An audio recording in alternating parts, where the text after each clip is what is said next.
great city manager story to share with this court. In 1975, John Shirley and I and a city manager, Bill Parness, who was a city manager from the 60s into the mid-70s and was a legend in the city manager field, was a great guy.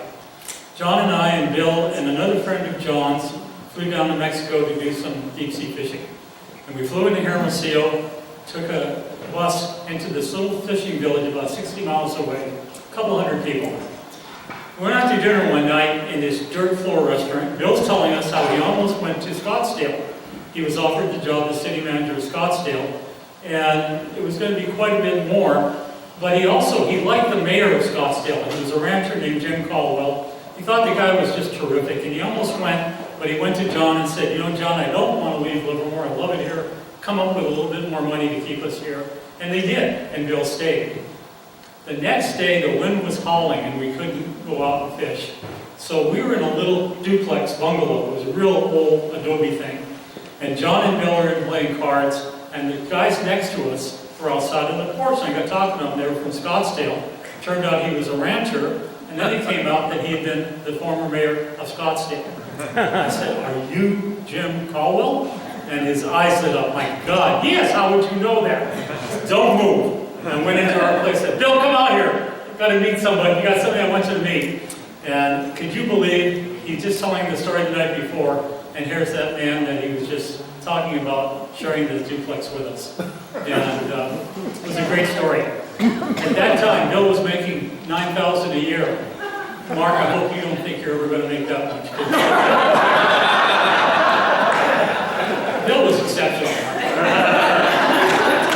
So today, Mark is going to talk to us about BART. And Mark has been with the city since 1987. He was a community development director for 12 years, been city manager since January 12th, and been on a lot of different things. Mark's academic background, he has a BS in degree with honors from Davis in landscape architecture, and an MBA from the Haas School of Business at Berkeley. All those education and not a mark on. The guy's completely unscarred by education. Not a mark on him anymore. So Mark's going to come up and talk to us about what's happening with Mark.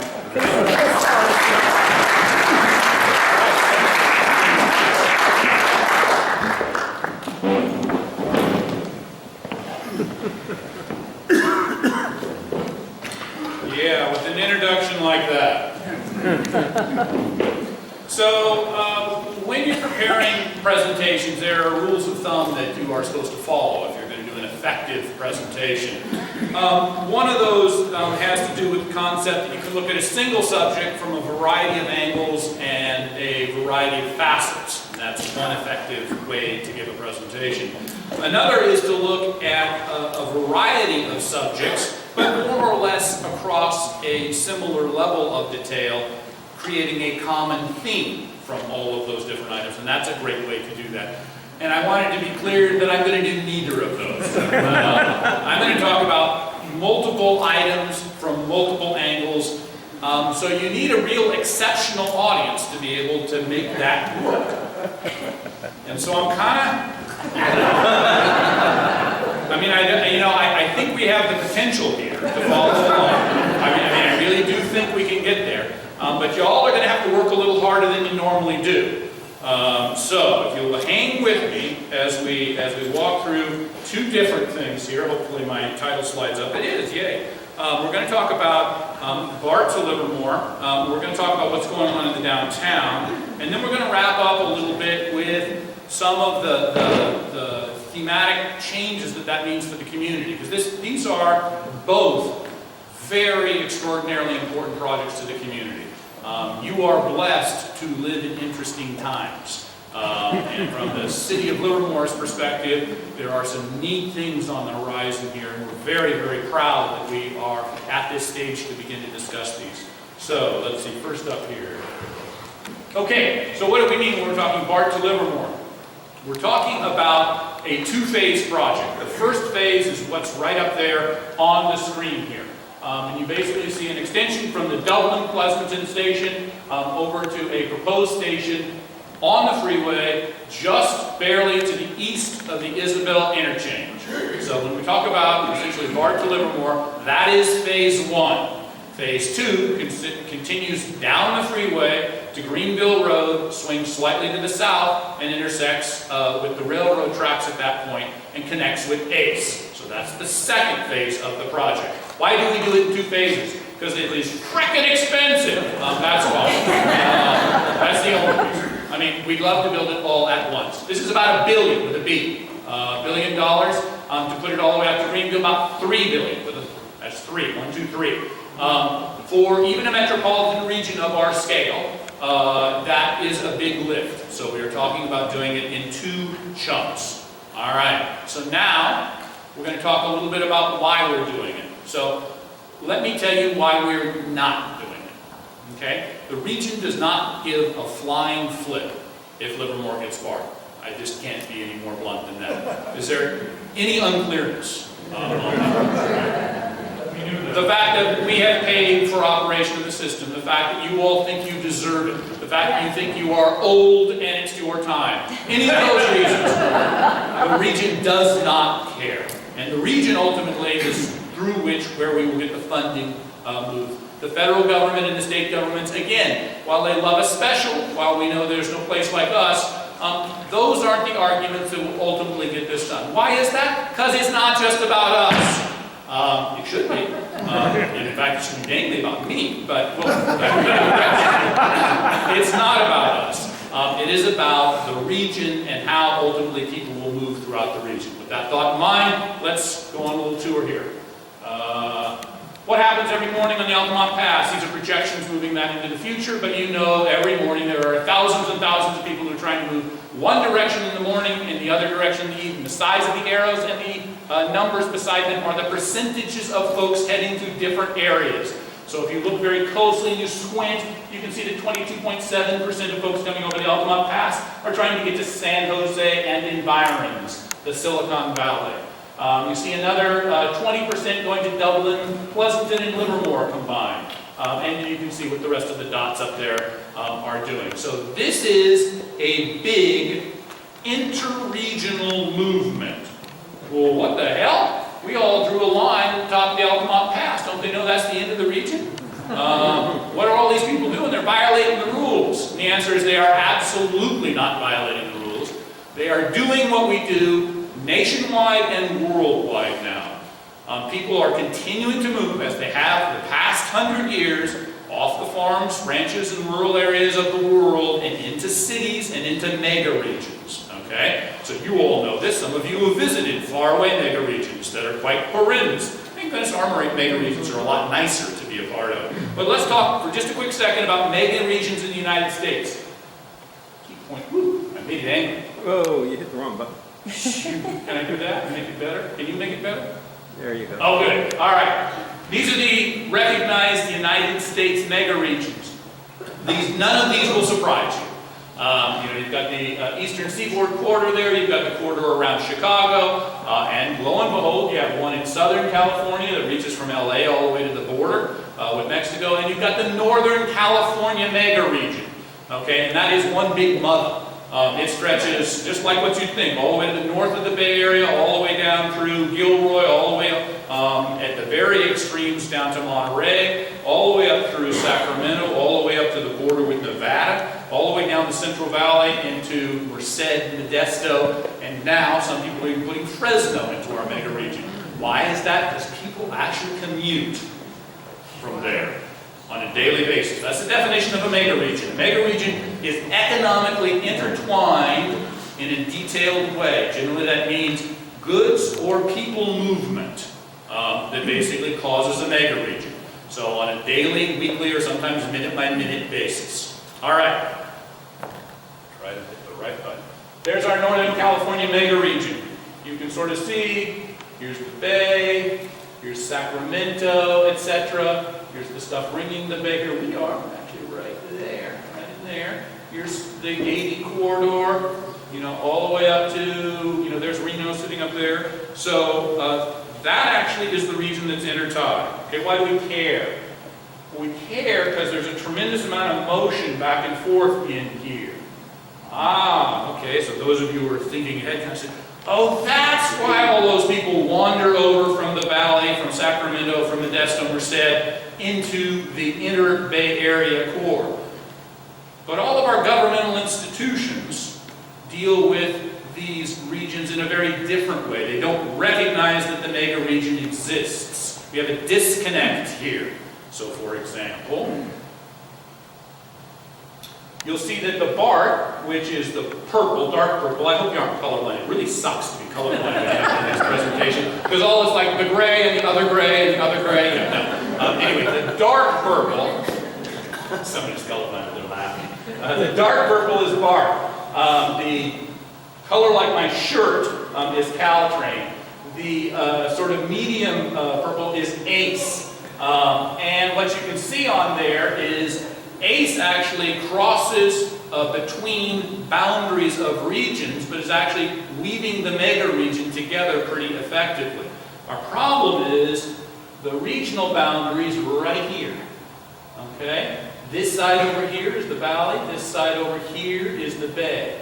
So, bluntly, there's no regional group that's very interested in completing our project, BART to Livermore. Okay? So, to address that, our local valley leaders have been thinking long and hard with our state representatives and even federal representatives to try and figure out what do we do about this.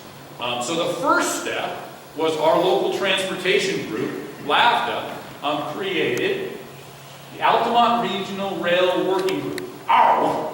We won't actually use the acronym. It's not like BART. You can't pronounce it. So you just have to say the words out. And you can see who's on it.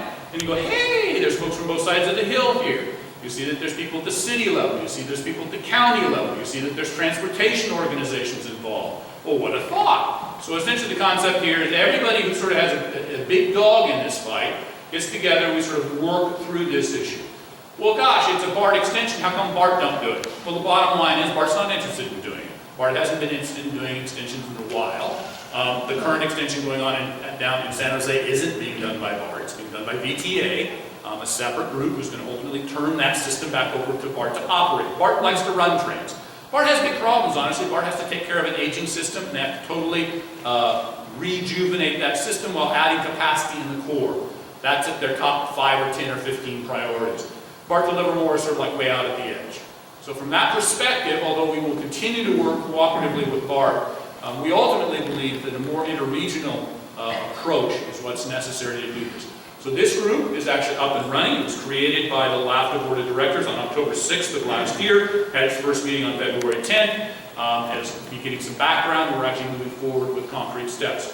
What's the purpose of this? The purpose of it is to actually get Tri-Valley heavy rail extensions done in a fast, cost-effective manner that's responsive to local needs while meeting regional, ultimately, travel patterns. Okay? So, that's the great big context. So that's one whole set of thoughts. Hold that in your head now. All right? Big movements of people back and forth. This is a $3 billion two-phase project. Remember we talked about 2 phases, $3 billion, okay, over a period of years.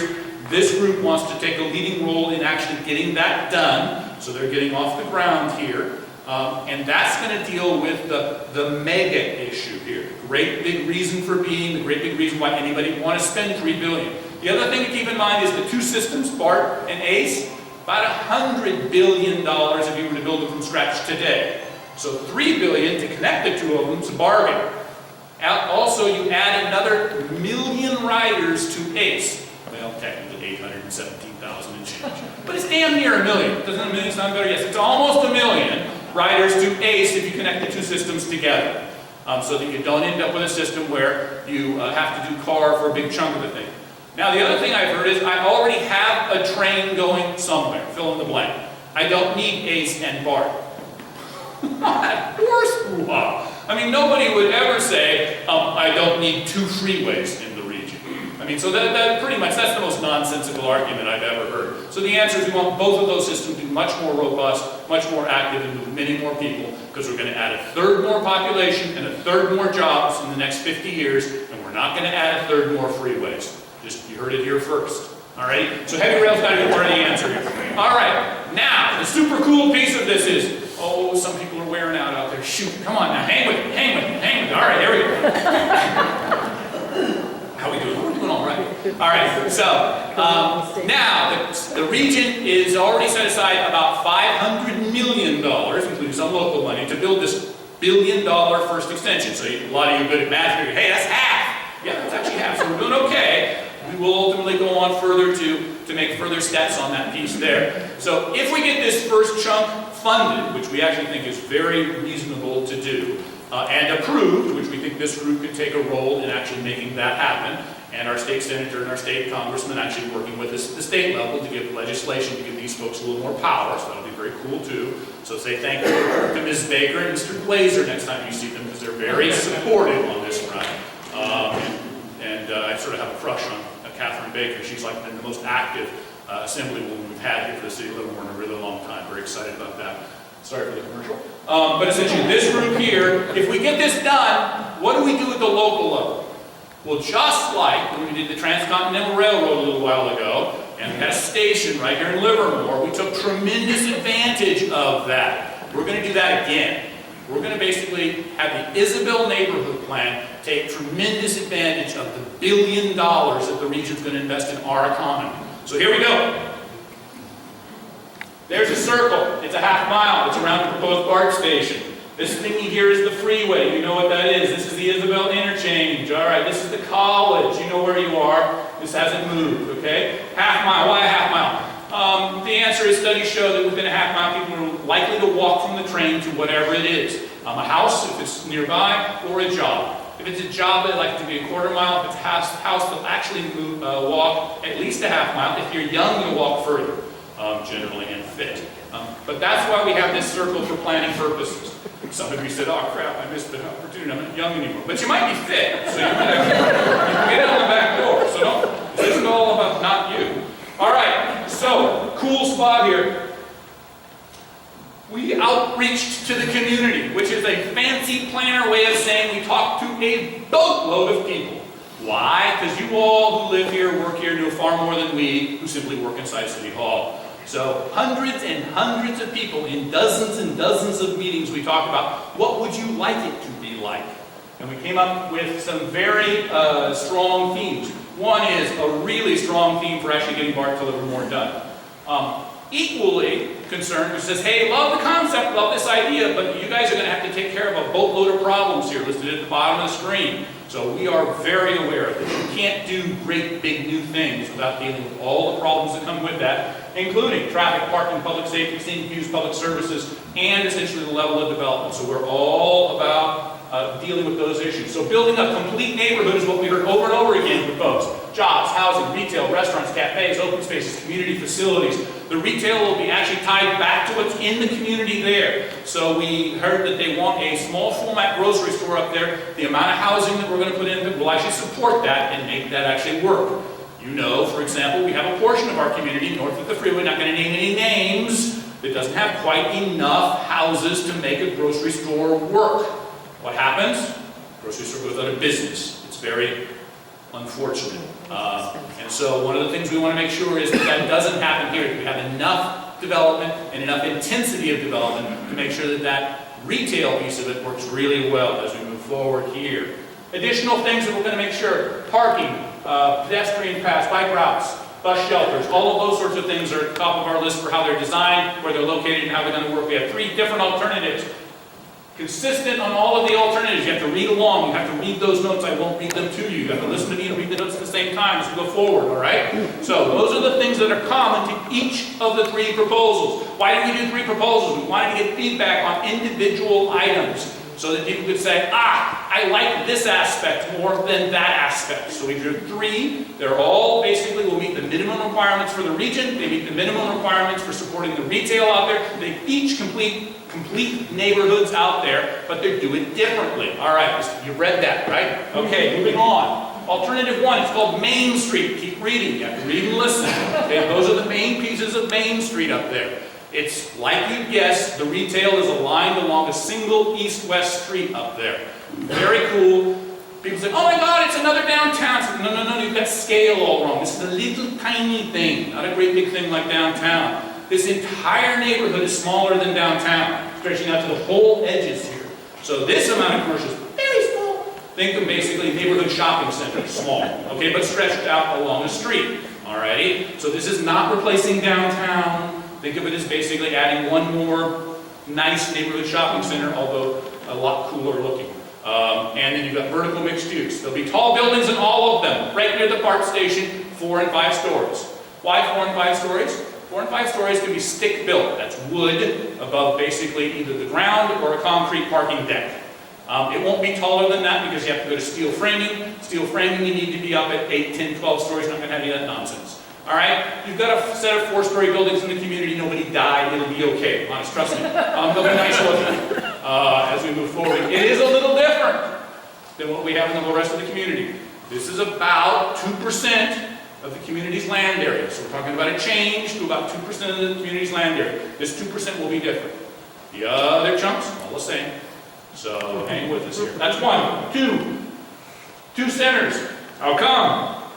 Center 1, Center 2 on the retail. Also, we added a loop trail to this one, which is not very accurately drawn because it's planners and they use white felt markers, but essentially a loop trail that basically aligns with the arroyos, uses the BART pedestrian bridges as a piece of it, and uses a new bridge across the 580 here, pretty much lining up with where the creeks go across here. So a nice loop trail system. People love the loop trail system. Arroyo Plaza. Ooh, look, we changed the angle of the streets. People didn't care about the angle of the streets. We were so proud of ourselves. Anyway, you can see the layout of the open space is slightly different. This one actually still has that loop trail system. Moves the retail to the east side of Isabel Avenue. Alrighty, so those were the 3 things. What do? We went out and had meeting after meeting after meeting after meeting. We talked up to over, actually 1,000 people in groups, actually never as large as this, honestly, with one exception. We had one big group. But usually very small groups, 20, 30, 40, where people could give us very detailed feedback on things. Then we took it to the Planning Commission. Here's what the Planning Commission determined. Planning Commission pretty much mirrored what the community said they wanted. Well, that's shocking. Not really. The planning commissioners view the world very much the way the community does, and when the community basically provided that feedback in written format and other ways, those themes that you see up here, you have to read and listen, those themes up there were the ones that basically people felt were very important here. And in particular, this last one, out at the edges of this design, they wanted to make sure that those existing neighborhoods were well taken care of and that we had ways of dealing with those sorts of things. So we are very, very excited about where we are. We're getting ready to go to the City Council on February 29th. So that'll be a hearing date. And the council basically will decide whether they agree with the Planning Commission, whether they want to make some tweaks. In other words, what is that preferred plan that we're going to have? Then they send all of us technicians off to basically do all of the detail work, the traffic studies, how wide are the traffic lanes, what do the turning lanes look like, how many exact parking spaces, how exactly tall is it, exactly what are the design standards and all of those sorts of things. So all of that detail work and then all the environmental analysis on it over the next year or so. Lots of work to be done, but very, very cool and very exciting work. If any of you are fans of South Livermore or fans of our downtown, it's exactly the same sort of a process where we put a lot of work up front, telling the whole world what we want it to be, and then allow developers to come in and actually get that done for us. All right, we're going to switch gears. Okay, is your head full on BART? All right, great. So we've got a couple minutes here. We're going to now race through downtown. Almost 15 years ago, we began the development of the downtown specific plan. How did we do it? Just the same way we did BART. We went out and talked about hundreds and hundreds and hundreds of people in the community. We ultimately glued all of that stuff together to come with a common vision. That common vision was adopted by the council, turned into a specific plan. The specific plan now has been guiding development over the last dozen years. All right, we're at the point where we're doing the last big push on properties that are owned by the city. So first people say, well, you ought to ask the people. Already did. You ought to check back in. Been doing that. Y'all are real helpful with the comments. Nobody ever asked us to encourage you to talk to us. The things we have heard from our downtown group, from our civic organizations, from our Chamber of Commerce. A downtown hotel, top of people's list. Second of all, strangely enough, for some of you who might be old and white and live in a big single-family attached home, more housing designed for younger people, both apartments, which we haven't built a market-rate apartment complex in 25 years here in the city, and ownership is what the community needs. Again, now we're talking about a subset of an area which is 1% of the community in acres. So BART plus this area, about 3% altogether, a little bit more than that. So we're talking about a very small area. So where are we? We're talking about this little spot here. Here's the banquet, right there. That's the banquet. Right next to the banquet. And, oops, let me get it right next to the banquet, right there. And then essentially this area right here, which is where the old Lucky Shopping Center used to be. Moving on. Right, there's a better shot of it. Livermore Avenue, Railroad Avenue, North Freeway up here, First Street. So those are the two sites. Went out and asked developers to make proposals based on the specific plan, and they came back to us. And the council held a set of hearings on February 8th and 9th, heard from the community, cut the long list down to a short list. The short list now has a couple of residential, retail, mixed-use developers and a couple of hotel developers. This is Lennar's proposal. This is the hotel. All very conceptual. This is Blacksmith Square. It's staying. And this is development essentially in that area. So you'll notice that it's 3 and 4 stories tall. That's consistent with the downtown specific plan. It has a little bit of retail, because not only do our own economists tell us, but brokers out in the community said a little bit of retail we can handle. Much more than that, and you'll simply have vacant retail, which is the worst of all worlds. Downtown specific plan was ultimately designed to take the 3 million square feet of underutilized commercial and turn it into 1 million square feet of really active commercial. And we're about 2/3 of the way there. We still have some underperforming commercial out there, but we're actually well on our way of concentrating and invigorating that stuff. So we'll have a little bit of retail here, we'll have some housing units here as well, and we'll have a downtown hotel. In addition to Lennar, we have essentially TrueMark, who is also a finalist. This is actually Lennar's site plan here. All of this stuff is sort of being worked on, but here's your hotel over here on this side. You can sort of see parking garages in development and other things. This is actually the level 1, so it's not actually all that informative, probably more confusing than not. Sorry, moving on. Over here, TrueMark, slightly different proposal, but the really cool piece that a lot of people liked was this sort of market hall, which essentially is a large commercial area that can be basically linked out to very small commercial uses that can spill inside and outside use. Think ferry building. Little tiny uses that have kind of a specialty or a farmer's market-y kind of a feel, not literally. That actually was very exciting for people to take a look at as we move forward. And so one of what's going on right now is these two finalists are going off giving last, best, and final offers for us. Those will return late April, maybe a little bit later, to the council, and they'll pick their developer to then begin the regulatory process, which has all of those hearings in it. So we're nowhere near done, but we are well on our way in the middle. Okay, that's downtown. Third big theme, okay, that spills across the first two presentations and ideally wraps this up into a presentation which is memorable and that you really like. If you don't come away with that, it means you didn't pay enough attention. It's not my fault. It was a very complicated presentation, and I warned you going into it. Okay? All right.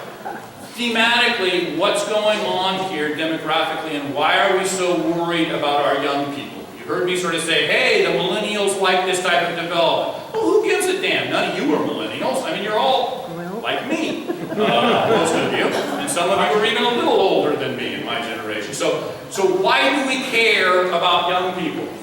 Well, here's why.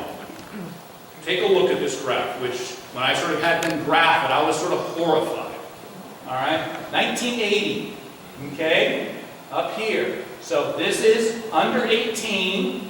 This is 18 to 34. Right now, those folks are my millennials and my Xers, okay, in here. Look how big a chunk that is. Look how big a chunk this is. So this is basically north of 60%. That's about 62% if you add this and this together.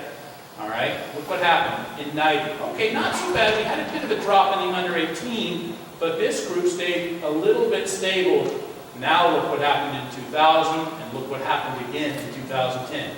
So my young people, which used to be way more than a majority, essentially 62, 63, 64%, is now down here at about 42%. This is not very long. That's a huge shift. These are the people who start families. These are the people who start businesses. These are my young professionals. They're being priced out of the market. They're being shoved out of the market. Okay? Lots of really super talented young people want to live here and work here, and we're losing them. And I'm not talking about losing them to Pleasanton. They're not my competition. Portland, Austin, mega regions across the United States desperately want our best and brightest. The other end of the spectrum, the people who provide the services, they can't live here either, and they're part of that enormous wave that has to come over the Altamont every morning, because they provide our services. They're our chefs and our waiters and all of the rest of those things. So I'm not talking about low-income housing here. I'm talking about housing that's affordable to an entire age spectrum of people.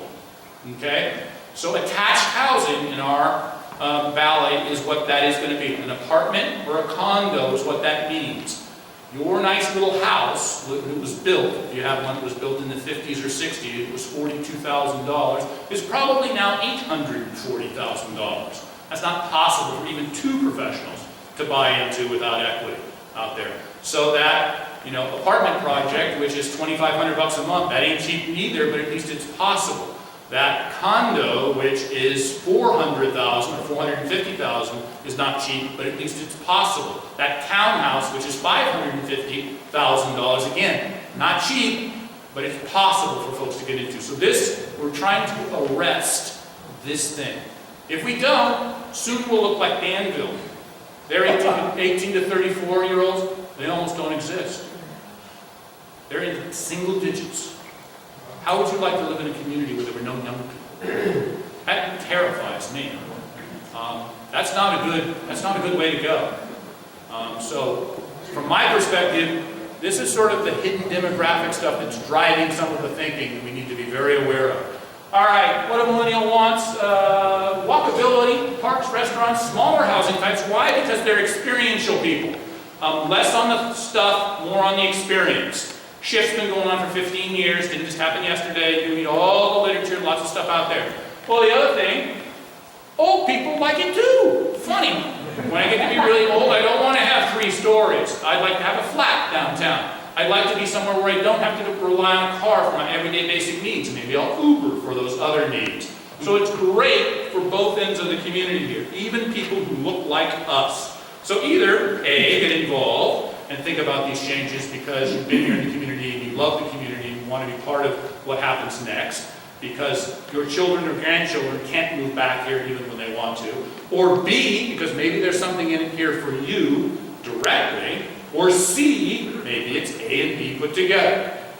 On city staff, we're very excited about these opportunities. The market is aligning very nicely. The BART project is a quarter of a century long project, so don't panic. All of those houses won't be built in a single day. It stretches out over a very long period of time. These projects in the downtown, we're hoping to catch this economic cycle, but it'll still be several years as we build out a couple of hundred units in a hotel project. But all of them sort of addressing some of these fundamental needs we talked about. And with that, I'm available for...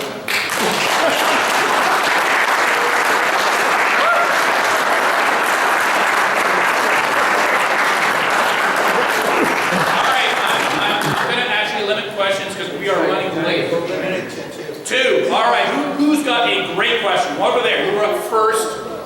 Wow. How many people will be introduced into Livermore, and what does this mean in terms of schools? Okay. So, how many people and what does it mean for schools? So, 2 quick issues. About 4,000 units, about big round numbers, 8, 9, 10,000 folks. Up in the north area for BART, downtown 500, 600 folks, something like that. The short answer is we've been working with the school district, and there is capacity to build out both Isabel and all of the work in downtown, not just this project, with existing schools. The other thing that we know is that bluntly, millennials are having fewer children and having them later than we did as boomers. In the old days, more than half of of our community had 2 children at home or more. Now it's less than a quarter. About 22% of us have children at home. So actually the school district kind of likes it because the school long-term trajectory is down. They work off of ADA, so this will actually keep it relatively level. I think I answered your question. One more, Millie.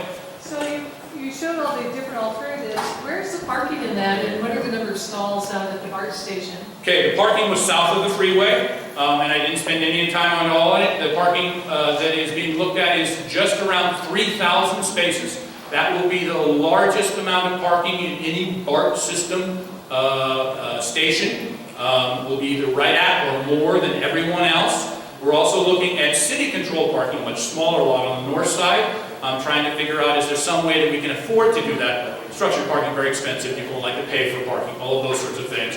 And then all of those uses will have parking as well. So in other words, the retail will have its own, the housing will have its own. So there'll be lots of parking. On the other hand, when you do put more intensity, it'll be a little like downtown, where you won't be able to park immediately in front of the shop that you want. There'll be a little walking involved. We'll make the streetscape attractive, but it'll be slightly different. They'll also have all of the old shopping centers where you can go get your groceries if you don't want to go here. So we won't force anyone to be without their car for more than 30 or 40 seconds if that's... but there will be a place to park. And candidly, for all of you, I Uber. I would never drive my car to BART. It's $3.65 from your door to get to BART, and it's $3.65 to get home. It's $3 to park. What the hell are you doing dragging your car to BART? You're insane. Somebody can steal your tape deck. So